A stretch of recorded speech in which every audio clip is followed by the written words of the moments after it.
There are two animals on earth that God identified himself with. These two animals are both leaders. The first one is the eagle.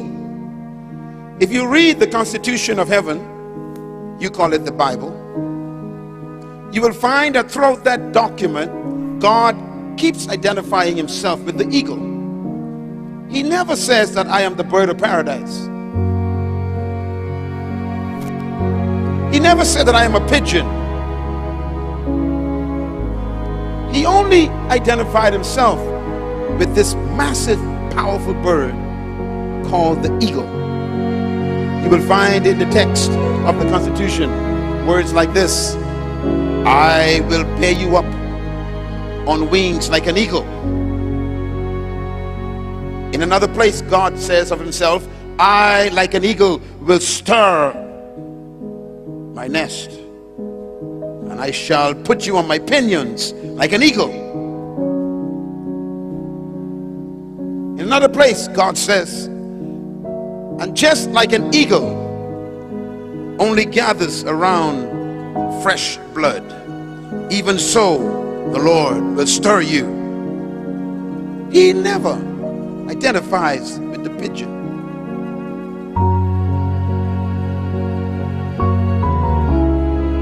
The second animal that God identified himself with is the lion. The lion is also the leader of the animal kingdom. So the eagle is the leader of the bird kingdom, and the lion is the leader of the animal kingdom. Even though the lion is not the largest animal in the jungle, he's not the most powerful, he's not the most intelligent, he's not the biggest animal, and yet the lion rules the jungle. The lion is important because the lion destroys all of your excuses for not being the leader. You don't need to be the biggest to be the leader. You don't need to be the strongest or the heaviest or the most powerful or even the most intelligent. And yet you can be the leader.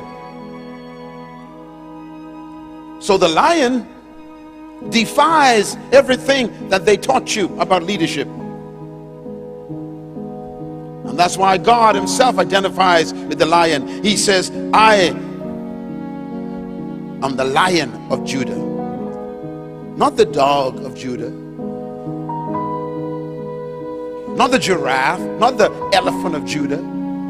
He identified with this creature that he created. And my question is, why did God identify himself with these two animals so much? The answer is because he put in these two animals certain qualities that make them different from the others. And those qualities are identified as leadership characteristics. That's why it's important to study the lion and to study the eagle. As a matter of fact, these two animals became my personal friends, because it is these two animals that help me to understand myself and to understand God's plan for my life and to understand how I'm supposed to live. And there are two words I want you to identify with these two animals. The first one, the lion, is the word attitude. The lion is the leader of the animal kingdom because of his attitude. The lion has a deep sense of confidence and courage. He's not afraid of the elephant or the giraffe. He eats the hippopotamus. He destroys the bulls. He somehow has this confidence that he can eat any animal, no matter how big they are, no matter how strong they are. The lion has an attitude of self-confidence. The eagle identified with the word vision. Everybody say vision. What makes the eagle dangerous is God placed in the eagle a capacity in his eyes to see from a distance in detail. The eagle is the only bird on earth. As a matter of fact, he's the only animal on earth who can see 50 times better than a human. The eagle can see 5 miles away in total detail. It's called optica, vision. And that's why the eagle is the king of birds. He doesn't have to sneak up on his prey to destroy. He can see the prey 5 miles away where the prey don't even know he's being seen. And by the time the prey discovers he was being seen, it's too late, because the eagle shoots like a bullet. The power of vision is the success of the eagle. I want to talk to you then about the eagle. He's the king of birds because of vision. And if you are going to become the leader that you were created to be, not only do you need the attitude of a lion, but for you to become the leader that you were born to be, you're going to have an understanding of the qualities and the power of vision. First, let me define leadership again for you, so that you will have a working definition of what a leader is, because you were born to be one, young man. Leadership is defined as the capacity to influence others through inspiration, generated by a passion, motivated by a vision, which is birthed from a conviction produced by a purpose. It's a long sentence, but each word is important. Leadership is the capacity to influence other people through inspiration, not manipulation. So true leaders never manipulate people, they inspire. If anyone tries to control you, they are not a leader. That includes your husband.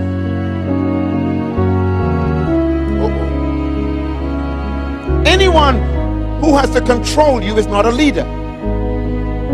It might be your boss. It might be your teacher in the class.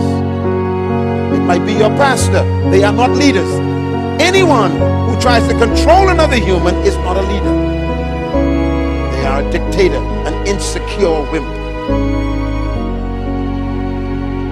True leaders never control people. They inspire people. And how do they inspire people? Because of their passion. Their passion comes from what? It comes from a vision that they have. They believe in their vision. So it creates a passion in their lives. Where does the vision come from? The vision comes from a deep conviction that the person has about why they were born. They believe they were born to do something important. That's called conviction. And where does that conviction comes from? It comes from a discovery of a purpose for your life, that you are not a mistake, that you were not just born to make a living and pay bills and die. That's why leaders don't think about paying bills and worrying about money. Leaders are people who've discovered something more important than a paycheck.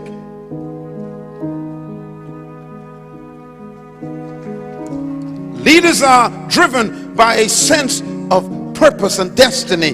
They believe that they were born to correct a problem, to bring healing to humanity, to change a community, to transform a society, to impact their country. That's leadership. That's why most people today are not leaders. They just want to make a living.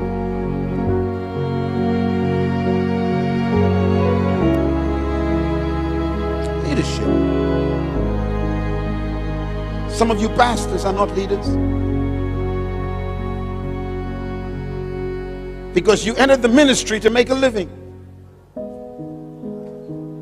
You call it a call. We know it's a cash. You got to ask yourself a question today. Why am I in the ministry? Why? Is there a passion for what I'm doing? Am I willing to die for what I'm doing?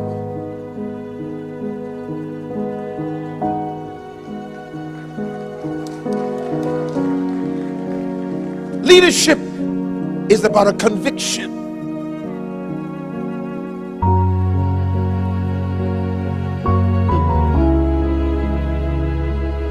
You can be a preacher all your life and be useless.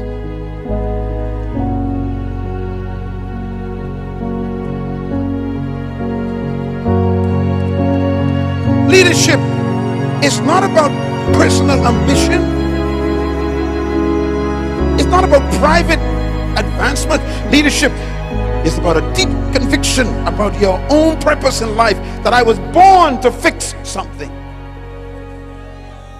I was born to deliver people from something. I was born to make a difference in the world, not just make a living.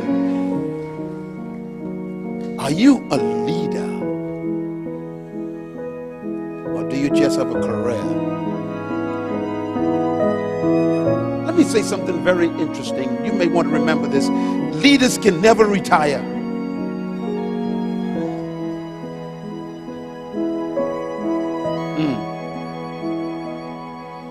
If you can stop doing what you're doing and still be happy, you are not a leader.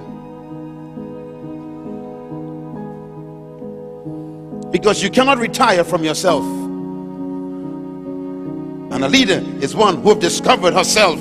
She has discovered who she was born to be. He had discovered what he was born to do. And you cannot retire from yourself.